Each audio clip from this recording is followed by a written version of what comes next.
बस दो चीजें हैं जिनके बारे में मैं बहुत पैशनेट हूँ। एक, आप लोगों को बायोलॉजी सिखाना, और दूसरी चॉकलेट केक। कोई पर्टिकुलर ऑर्डर में नहीं।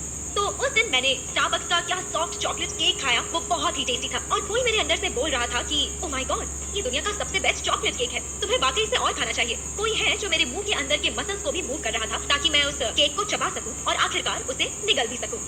ये जो कोई भी है वो सेंट्रल, इंटीग्रल, सबसे इम्पोर्टेंट, सबसे प्रोमिनेंट, चर्चा में आने वाला पार्ट है उसका, जिसे हम कहते हैं नर्वस सिस्टम। चलिए मैं आपको इंट्रोड्यूस करवाती हूँ ब्रेन से। तो अगर डिफाइन करना हो नर्वस सिस्टम को सिर्फ एक लाइन में, तो वो है लार्ज और इंचार्ज। वो बनी है कुछ बहुत बहुत बहुत बिलियन स्पेशल सेल से, जिन्हें न्यूरॉन्स कहते हैं। और आखिर वो इतने स्पेशल क्यों हैं? वो इसलिए क्योंकि वो बॉडी में और कहीं भी नहीं पाए जाते हैं, और ये न्यूरॉन्स एक साथ बंडल अप होकर फॉर्म करते हैं नर्व्स।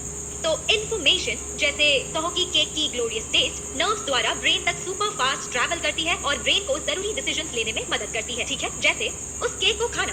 आप और मैं दोनों बिल्कुल जगे हुए हैं, राइट? आप सुन सकते हैं, तो मैं ज्यूम कर रही हूँ आप जगे हुए हैं। तो अब देखिए कुछ वाकई में इंटरेस्टिंग। तो हम इंडिविजुअली इतनी इलेक्ट्रिसिटी प्रोड्यूस करते हैं जिससे एक छोटा नियॉन बल्ब जल जाए। अब ये कुछ ऐसा है जिसके बारे में आपको सोचना चाहिए। अब बात करते हैं कि न्यूरॉन्स कैसे दिखते हैं। वो टिपिकल सेल्स की तरह दिखते हैं, उनकी सेल बॉडी है, एक न्यूक्लियस है। लेकिन अगर आप इस पर विचार करें तो वो दिखते हैं एक पेड़ की तरह, जिसकी ब्रांचेस, ट्रंक और रूट्स हैं। ब्रांचेस क्या होते हैं? वो डेंड्राइट्स होते हैं। ट्रंक को कहते हैं एक्सॉन और रूट्स को कहते हैं एक्सॉन टर्मिनल। क्या आपने टर्मिनल शब्द पहले कभी सुना है? क्या होता है किसी ट्रेन या बस टर्मिनल में? ट्रेन या बसेस आती है और जाती है, राइट? और वैसे ही एक्सॉन टर्मिनल्स पर इंफॉर्मेशन इलेक्ट्रिकल इंपल्सेस के फॉर्म में पास होगी एक न्यूरॉन से दूसरे न्यूरॉन तक। वो सच में हाई जंप करते हैं एक न्यूरॉन से दूसरे न्यूरॉन तक, छोटी स्पेस से गुजरते हुए, जिसे सिनेप्स कहते हैं। कुछ न्यूरॉन्स में एक्सॉन एक शीट से कवर्ड होते हैं, उसे माइलिन शीट कहते हैं। और क्या करता है ये शीट? वो न्यूरॉन को इंसुलेशन देता है। और ये माइलिन शीट को सेल से बनना पड़ता है, मतलब हमारे अंदर सब कुछ सेल से बना है। और इन सेल्स को भी एक नाम मिला है श्वान सेल्स।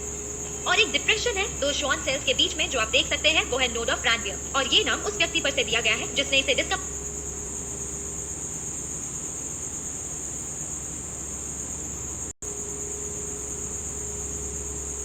है नर्वस सिस्टम के, जिसके बारे में आप आगे सीखेंगे। पहला है, उसे कहते हैं सेंट्रल नर्वस सिस्टम, और बाकी सब कुछ है द पेरिफेरल नर्वस सिस्टम। तो क्या है ये सेंट्रल नर्वस सिस्टम? आपने इसे पहले गेस कर दिया होगा। Main parts, brain, the spinal cord, और वो रेस्पॉन्सिबल है कुछ बहुत बड़ी चीज के लिए। वो रेस्पॉन्सिबल है सारी डिसीजंस लेने के लिए, जैसे कि थिंकिंग और टेलिंग। और पेरिफेरल नर्वस सिस्टम को बताने के लिए पेरिफेरल नर्वस सिस्टम को बताने के लिए जो बनी है नर्व से, जो ब्रांच करती है हमारी बाकी पूरी बॉडी में कि क्या करना है, और फिर पेरिफेरल नर्वस सिस्टम वैसा करता है। तो नर्वस सिस्टम, अब आप जानते हैं, हमारे एक्सिस्टेंस के लिए सेंट्रल है। ये हमें बनाता है, हम जो करते हैं वो हमसे करवाता है। तो चलिए शुरुआत करते हैं बड़ी पिक्चर से, और दूसरी कोई बड़ी पिक्चर नहीं है ब्रेन के अलावा। तो आपका ब्रेन किसके जैसे दिखता है? कुछ ऐसा। उसके दो डिस्टिंक्ट हाफ्स हैं, लेफ्ट और राइट हेमिस्फीयर्स। और इंफॉर्मेशन ब्रेन की दोनों साइड्स में सच में ट्रैवल करती है किसी चीज से गुजरते हुए, जिसे कॉर्पस कलोजम कहते हैं। अब बताइए इंफॉर्मेशन का ट्रैवल करना क्यों जरूरी है? वेल, ब्रेन की हर साइड का अपना एक स्वीट और स्पेशल फंक्शन है, और काफी इंटरेस्टिंगली ज्यादातर ऑपोजिट फंक्शन। एग्जाम्पल के लिए, ब्रेन का लेफ्ट साइड या लेफ्ट हेमिस्फीयर ज्यादा डील करता है स्पीच या वर्बल कम्युनिकेशन के साथ, राइट नॉन वर्बल कम्युनिकेशन के साथ, जैसे वो आई टू आई कॉन्टैक्ट और स्माइल्स जो आप पास अराउंड करते हैं जब आपको लगता है कि आपकी टीचर नहीं देख रही। काफी हद तक कुछ ऐसा ही। मान लीजिए कि एक टेस्ट में 50 से 49 स्कोर करते हैं। ब्रेन की लेफ्ट साइड, जो कि पॉजिटिव इमोशन के लिए ज्यादा डोमिनेंट है, वो कहेगी वाओ तुम्हें 49 ग्लोरियस मार्क्स मिले। और ब्रेन की राइट साइड कहेगी अरे नहीं, आखिर कहाँ गए वो मार्क्स। तो नेगेटिव इमोशंस, पॉजिटिव इमोशंस।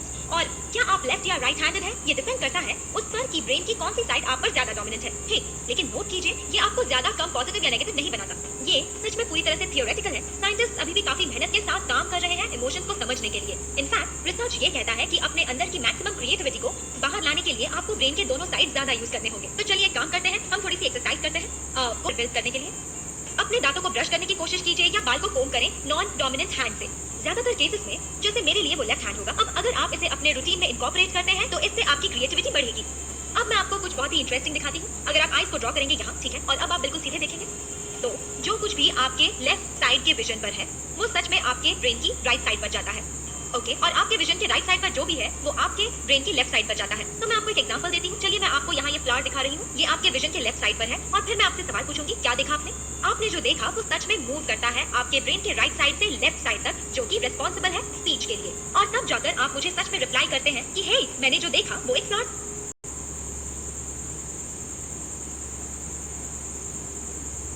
अब अगर आप ब्रेन को वर्टिकली कट करके ओपन करेंगे, मैं जानती हूँ ये बहुत ही अजीब है, लेकिन अगर आप वैसा करेंगे तो आप सच में देखेंगे 4 डिस्टिंक्ट क्लियर पार्ट्स।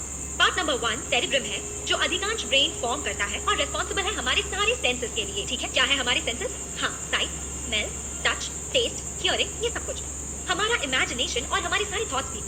नेक्स्ट है सेरिबेलम या लिटिल ब्रेन, जो वजह है कि हम चल सकते हैं या बिना गिरे साइकिल कर सकते हैं। वो रिस्पॉन्सिबल है हमारी मोशन के लिए, बैलेंस के लिए। आप सालसा सीख सकते हैं और बगल वाली लड़की को इम्प्रेस कर सकते हैं आपके सेरिबेलम की वजह से। वो रिस्पॉन्सिबल है हमें नई चीजें सिखाने में हमें मदद करने के लिए। अब आगे बढ़ते हैं। आपकी बॉडी में कितनी सारी चीजें हो रही है जहाँ आपको उन चीजों के बारे में सोचने की जरूरत नहीं जो आपकी बॉडी कर रही है। ये बहुत सिंपल है, इसे इस तरह सोचते हैं। एक बार जो आपने वो चॉकलेट केक का यमी पीस खा लिया, उसके बाद डाइजेशन तो बस अपने आप ही हो जाएगा, उसके बारे में कुछ करने की जरूरत नहीं। वैसा ही ब्रीदिंग में होता है। आपकी हार्ट बीट के साथ आपको इन चीजों के बारे में कॉन्शियसली सोचने की जरूरत नहीं पड़ती, वो हो जाती है और आपको जिंदा रखती है। अब इसके लिए रिस्पॉन्सिबल कौन है? Medulla oblongata. तो अब आपको पता है कि किसे कहना है थैंक्स उन सारी एवरीडे एसेंशियल चीजों के लिए जिनके बारे में हम सोचते भी नहीं। तो ये ब्रेन के सारे पार्ट्स जिनके बारे में हमने बात की वो बहुत ही जरूरी है और वो बहुत डेलिकेट भी होते हैं, इसलिए उन्हें स्पेशली पैकेज करते हैं मेम्ब्रेन के लेयर्स में, जिन्हें मेनिंजेस कहते हैं। और हम ऊपर से एक शॉक एब्जॉर्बिंग लिक्विड भी ऐड करते हैं, सेरेब्रोस्पाइनल फ्लूइड। और इस पैकेजिंग को फिनिश ऑफ करने के लिए है हमारा स्कल या क्रेनियम, जो हमारे डेलिकेट, फ्रेजाइल और इतने इंपॉर्टेंट ब्रेन को लगने वाली सारी प्रोटेक्शन से बचा। न्यूरॉन्स कहते हैं, वो एक साथ बंडल करते हैं और फॉर्म होते हैं नर्व्स। इसके 2 टाइप्स हैं, क्रेनियल नर्व्स और स्पाइनल नर्व्स। तो क्या फर्क है? आपको सच में नाम ही सब कुछ बताता है। क्रेनियल नर्व्स अराइज होती है ब्रेन से और स्पाइनल नर्व्स अराइज होती है स्पाइनल कॉर्ड से। न्यूरॉन्स भी 2 टाइप्स में क्लासिफाइड हैं, एफरेंट न्यूरॉन और efferent neurons. Afferent neurons central nervous system को मैसेजेस पहुंचाते हैं और efferent neurons central nervous system से मैसेजेस ले जाते हैं। अब ध्यान से सुनिए, ये दोनों टाइप्स टेरिबली इंपॉर्टेंट और हॉरिबली कंफ्यूजिंग है। मैं आपको एक सिंपल ट्रिक दूंगी ताकि आप इसे याद रखें। तो आपको पहले ही पता है कि आप जाने से पहले आते हैं और ई के पहले ए आता है। तो एफरेंट न्यूरॉन्स मैसेजेस लेकर आते हैं और फिर एफरेंट न्यूरॉन्स मैसेजेस ले जाते हैं। दोनों पाए जाते हैं सेंट्रल नर्वस सिस्टम में और पेरिफेरल नर्वस सिस्टम में। एफरेंट न्यूरॉन्स कंफ्यूजन बढ़ाने के लिए सेंसरी न्यूरॉन्स भी कहलाते हैं, जो रिएक्ट करते हैं एक्सटर्नल स्टिमुलाई को, जैसे चॉकलेट केक की लाजवाब टेस्ट, और वो उस मैसेज को सिग्नल्स का इस्तेमाल करके सेंट्रल नर्वस सिस्टम को रिले करते हैं। अब सेंट्रल नर्वस सिस्टम के एफरेंट न्यूरॉन्स ब्रेन के पास मैसेज लेकर आते हैं, जो फिर सोचता है कि ये तो यमी है, तुम्हें ये सच में और खाना चाहिए। ये और ज्यादा केक खाने का मैसेज मोटर न्यूरॉन्स या एफरेंट न्यूरॉन्स द्वारा वापस रिले किया जाता है, जो आपके बॉडी के अंदर के मसल्स मूव करते हैं ताकि आप उस डिलीशियस केक का एक और बाइट ले सके। एफरेंट न्यूरॉन्स को पेरिफेरल नर्वस सिस्टम में एक स्पेशल नाम दिया जाता है, जो है मोटर न्यूरॉन। आपने सोचा है इसे ऐसा क्यों कहते हैं? इसलिए क्योंकि ये एंड होते हैं मस्कुलर सेल्स में, जहां बॉडी में मूवमेंट होती है, जहां इंफॉर्मेशन ट्रैवल या पास होती है नर्व सेल्स और मसल सेल्स के बीच केमिकल रिएक्शन से। तो ये हमारे बॉडी में एक जरूरी मूवमेंट लाता है जिससे हम जिंदा रहते हैं। अब तक जो डिस्कस किया है, आप सोच रहे होंगे कि ब्रेन वो ऑलमाइटी ऑर्गन है जो हमारे लिए हर एक डिसीजन लेता है। मैंने सही कहा ना? वेल, ऐसा हर बार नहीं होता है। जब हमें डिसीजंस बहुत फास्ट लेने होते हैं, जैसे जब आप एक गट स्टव को टच करते हैं, तो आपके हाथों को afferent neurons hot signal carry करते हैं सेंट्रल नर्वस सिस्टम तक, और स्पाइनल कॉर्ड आपके हाथों के एफरेंट न्यूरॉन्स को तेजी से मैसेज वापस भेजता है और कहता है दूर रहो वरना जल जाओगे। तो ऐसी सिचुएशन में जहां आपको सच में बहुत फास्ट डिसीजन लेना है, स्पाइनल कॉर्ड काफी हैंडी साबित होता है, आपके लिए डिसीजन लेता है ताकि आप जले नहीं और सेफ और साउंड रहे। आप मुझे और एग्जांपल्स दे सकते हैं रिफ्लेक्सेस के लिए। मान लीजिए कोई आपकी आंखों में लाइट फ्लैश करता है, आप उन्हें ऑटोमेटिकली बंद करते हैं। इसे कहते हैं रिफ्लेक्स लूज या रिफ्लेक्स आर्क, जो कि वाकई सच में हैंडी होता है जब सिचुएशंस उभर आती हैं जहां आपके हाथ पूरी तरीके से जल सकते हैं। अब स्पाइनल कॉर्ड भी अपनी एक स्पेशल पैकेजिंग के साथ आता है और वो है वर्टिब्रल कॉलम में, जो ठीक आपकी पीठ पर मौजूद। कहानी यही खत्म हो जाती है। लाइफ इतनी कॉम्प्लेक्स नहीं होती जितनी वो सच में है, और वो लाखों चीजें हम नहीं कर पाते जो हम सच में करते हैं या सोचते हैं, वो करोड़ों चीजें जो हम सच में सोचते हैं। तो हमने सेंट्रल नर्वस सिस्टम के बारे में काफी बात की है, बाकी चीजों का क्या? Peripheral nervous system. अब पेरिफेरल नर्वस सिस्टम के भी 2 अलग-अलग सिस्टम्स हैं। एक को कहते हैं सोमैटिक नर्वस सिस्टम और दूसरा है ऑटोनॉमिक नर्वस सिस्टम। इसके बारे में बाद में बात करेंगे। शुरू करते हैं सोमैटिक नर्वस सिस्टम से। वो सच में रिस्पॉन्सिबल है सारी एक्शंस के लिए जिन्हें हम करने का सोचते हैं और फिर बॉडी उन्हें कर देती है। जैसे जब आप अपनी बॉडी से एक बढ़िया डांस स्टेप करवाना चाहते हैं और बॉडी को करती है, तो आप उसके बारे में सोचते हैं, वो होता है। ये कहते हैं सोमैटिक नर्वस सिस्टम। ये काफी सिंपल था। अब दूसरे पार्ट का क्या? Autonomic nervous system. वो इतना सिंपल नहीं है, वहाँ और दो डिविजन हैं, सिंपैथेटिक डिवीजन और पैरासिम्पैथेटिक डिवीजन। सिर्फ अलग नहीं बल्कि पूरी तरह से एक दूसरे से ऑपोजिट। और यहाँ एक कांस्टेंट बैटल या गेम आपकी बॉडी में चल रहा है, वो ये कि किसको कब कंट्रोल मिलेगा। तो सिंपैथेटिक डिवीजन वो है जिसे आपको थैंक्स कहना चाहिए जब आपको एक 15 फुट का डायनासोर चेस कर रहा है। ये एक्टिवेट होता है जब आप स्ट्रेस में हैं। इसे कॉमनली फाइट या फाइट रिस्पांस भी कहते हैं। तो ये क्या करता है, जब वो डायनासोर आपको चेस करेगा, ये आपके लंग्स और मसल्स की ब्लड सप्लाई को इंक्रीज कर देगा, प्यूपल्स को डायलेट करेगा, आपका एड्रेनल कॉर्टेक्स एक्टिवेट कर देगा ताकि ज्यादा एड्रेनलिन बन सके, आपका हार्ट रेट और बीपी इंक्रीज करेगा, डाइजेशन और रिप्रोडक्शन सिस्टम की ब्लड सप्लाई को रिड्यूस करेगा ताकि ज्यादा ब्लड अवेलेबल हो आपके मसल्स और लंग्स के लिए, ताकि आप भाग सके।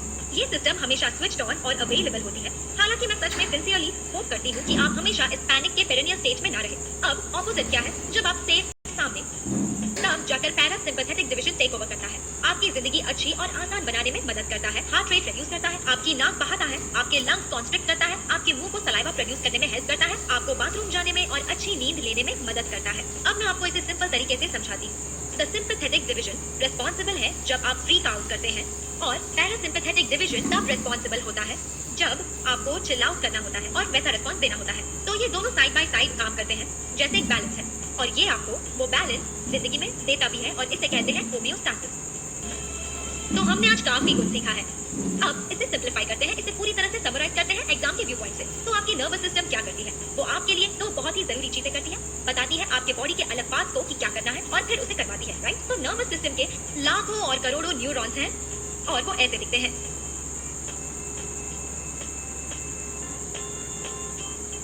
याद है मैंने कहा था वो पेड़ जैसे दिखते हैं? हाँ, ये बहुत सिमिलर है। और वो क्या करते हैं, वो इन्फॉर्मेशन को पूरी बॉडी में इलेक्ट्रिक इंपल्सेस द्वारा कैरी करते हैं।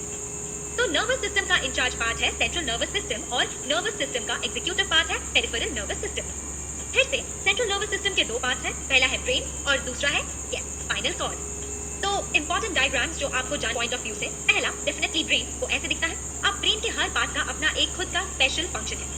आप फंक्शंस को देख सकते हैं, तो हमेशा हमारे सेंसेस के लिए ओपन होते हैं। ब्रेन डेफिनेटली हमारे अधिकांश डिसीजंस लेता है, जब तक डिसीजन का बहुत बहुत क्विक होना जरूरी है, जैसे एक स्पाइनल रिफ्लेक्स आंख में। उस केस में डिसीजन स्पाइनल कॉर्ड खुद ही लेता है। अब हम बात करेंगे तीसरे इंपॉर्टेंट डायग्राम के बारे में जो आप जानते हैं, वो है स्पाइनल कॉर्ड। और हमारे पास दो टाइप के न्यूरॉन्स हैं, आपको नाम याद है, सेंसरी या एफरेंट न्यूरॉन्स और मोटोर और एफरेंट न्यूरॉन्स। याद है ए और ई? तो सेंसरी न्यूरॉन्स हैं न्यूरॉन्स जो प्रेजेंट है पेरिफेरल नर्वस सिस्टम में, उनकी स्पेशलाइज्ड एंडिंग्स होती हैं, वो एंड होते हैं सेंस ऑर्गन्स में। मोटोर न्यूरॉन्स वो न्यूरॉन्स हैं जो टिपिकली एंड होते हैं हमारे मसल्स में ताकि मूवमेंट आ जाए, जब सेंट्रल नर्वस सिस्टम उन्हें मूवमेंट करने के लिए इंस्ट्रक्ट करती है। तो इन्फॉर्मेशन ट्रैवल करती है न्यूरॉन से मसल्स तक इस स्पेशल प्लेस द्वारा, जिसका एक बहुत ही ऑब्वियस नाम है। नोट कीजिए, एक न्यूरॉन और एक मसल के बीच, तो उसे कहते हैं न्यूरोमस्कुलर जंक्शन। एकदम सिंपल, राइट? तो बस इतना ही है। आई एम श्योर ये आपके लिए वाकई बहुत इंपॉर्टेंट पार्ट या इंपॉर्टेंट सेक्शन टॉपिक इस एक्सटेंट तक सिंप्लीफाई हुआ है कि आपको सिर्फ सारे फंक्शंस को लाइफ में क्या होता है उससे कनेक्ट करना है।